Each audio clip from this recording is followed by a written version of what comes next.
Welcome back, writers. Today, we are going to be looking at elaborating. Elaborating on scenes to bring out what our story is truly about. But wait, I thought we did that last time. You'll see. Roll that intro.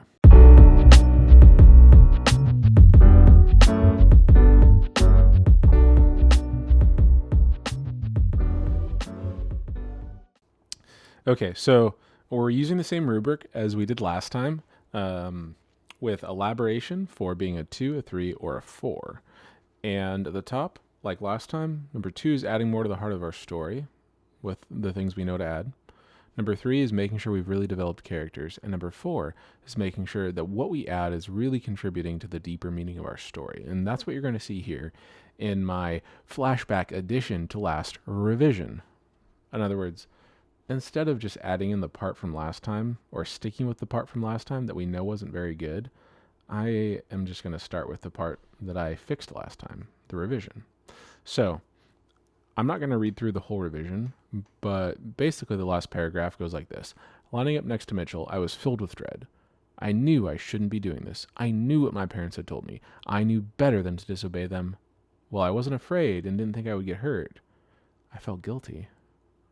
This felt wrong. This felt like I should let him go without me. Okay. So that's where I leave it.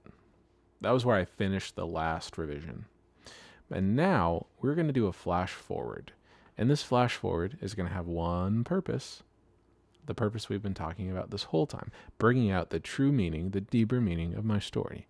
And so you can imagine that I'm going to make sure at some point this future vision I have includes guilt or a problem that occurs because of my sandals. So follow along with me. I saw before me how I could win. A simple distraction telling Mitchell to look behind him, and I'd be off for the win. Pedaling harder than I ever had, it was seconds before I heard a strangled cry behind me. My head stayed tucked up against the handlebars, my legs pumping as if I was chased by the boogeyman. Halfway up the hill, cranked my head around, barely pedaling. Wow, so slow today.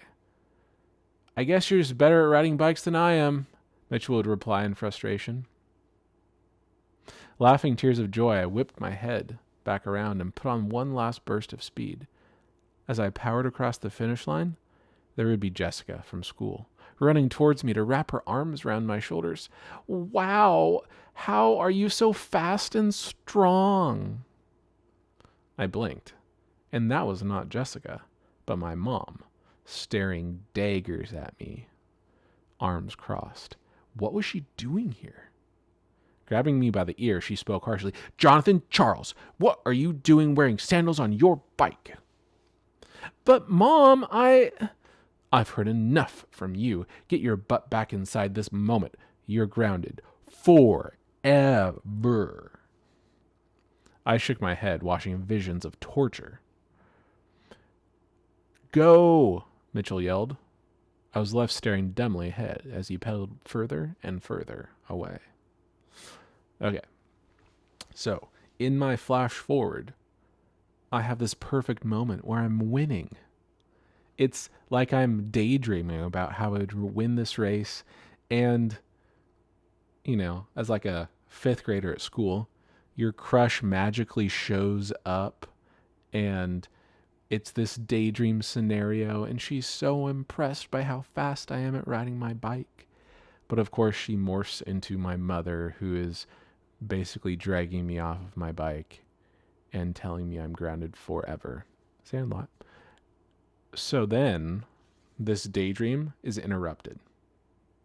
Before we get to how I'm interrupted, I want to point out again, the story is about me disobeying my mom, wearing my sandals when I rode my bike.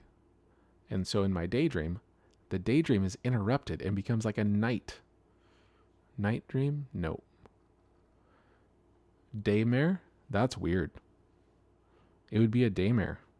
Nightmare, daydream, night dream, daymare. Okay, so in my daymare, it becomes a daymare instead of a daydream. So something terrible happens. My mom rips me off the bike and I'm pulled inside, and that interrupts my daydream of what I was hoping would happen, because I need to really show what my story is about, and it's about how if I don't obey my parents, terrible things are going to happen. And then, of course, it's interrupted by Mitchell starting the race, and I'm already behind. So, here's what I want you to take from that. We can have fun and do cool things using flash forwards like this, but don't abuse the power you have. With great power comes great responsibility. And having a flash forward is great power. So use it wisely. I suggest only using it once, maybe twice in your story, depending how long it is. Otherwise, it could just be confusing. But I think that this little addition with some more work is going to make my story bring out what is really the true meaning I want you to get as the reader. What? That was like a cheat code. That was like a cheat code for a story in order to bring out the deeper meaning. That was like playing Among Us and marinating someone and being like, what? This is so easy. Everyone thinks that I'm just a regular crew member, not an imposter. Okay, sorry, I'll stop talking about Among Us. The point is, if you use a future scene correctly, where you flash forward, it can be a great tool for showing what your story is truly about in the heart of it.